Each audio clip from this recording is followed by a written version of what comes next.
સાવરકુંડલા તાલુકાના બમરથી વીજ પડી માર્ગ બિસ્માર હાલતમાં છેલ્લે 2018માં બન્યો હતો. સાવરકુંડલા યુવા કોંગ્રેસ કાર્યકર નિર્મલ વાટલિયાનો સરકાર સામે આક્ષેપ. 1 વર્ષની અંદર નબળી કામગીરીને લીધે આ માર્ગ સ્થિતિ ગંભીર છતાં તંત્ર મૌન, લોકો પરેશાન. 7 વર્ષ જેટલો સમય વીતી ગયા છતાં તંત્રને વારંવાર રજૂઆત કરવામાં આવી છતાં પણ આજે આ માર્ગની હાલત બિસ્માર. આ માર્ગ પરના ખાડામાં કપચી અને ભૂક્કી નાખીને માત્ર લોકોને ખો આપવામાં આવ્યો છે. આ મટીરિયલ એક જ દિવસ અને 5 છાંટા પડતા યથાસ્થિતિમાં આવી ગયો છે, જેને લીધે વાહનોને સ્લીપ થઈને અકસ્માત સર્જાયો છે. ત્યારે આ જ માર્ગ દોલતી વીજપડી રેલવે સ્ટેશન સુધીનું 2022ની ચૂંટણી પહેલા પૂર્વ સાંસદ નારણભાઈ કાછડિયા દ્વારા ભૂમિપૂજન થયું, પરંતુ આજ સુધી આ કામગીરી શરૂ થઈ નથી. અંતે પ્રજા સહન કરી રહી છે. રિપોર્ટર સંજય વાઘેલા, અમરેલી. હાલ અમે ઊભા છીએ રાજુલા ભમર થી જે વિજપડીને જોડતો માર્ગ છે તે માર્ગ ઉપર. આ જે રસ્તો બન્યો હતો એ 2018માં બન્યો હતો. હલકી કક્ષાના મટીરિયલ વાપરીને લોકો સાથે છેતરપિંડી કરીને જે તે એજન્સી, જે તે કોન્ટ્રાક્ટરે રોડ બનાવ્યો અને 2019માં રોડ તૂટી ગયો. આ રોડ તૂટ્યો એના 7 વર્ષ થયા, પરંતુ હાલ સુધી આ રોડની મરામત કામગીરી કરવામાં નથી આવી. તંત્રને વારંવાર રજૂઆત કરી છતાં પણ આ રોડની સ્થિતિ આમની આમ છે.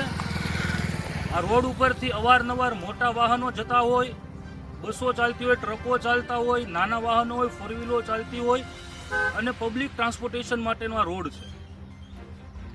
છતાં પણ આ રોડ ઉપર કોઈ પણ પ્રકારની વ્યવસ્થિત કામગીરી કરવામાં નથી આવતી.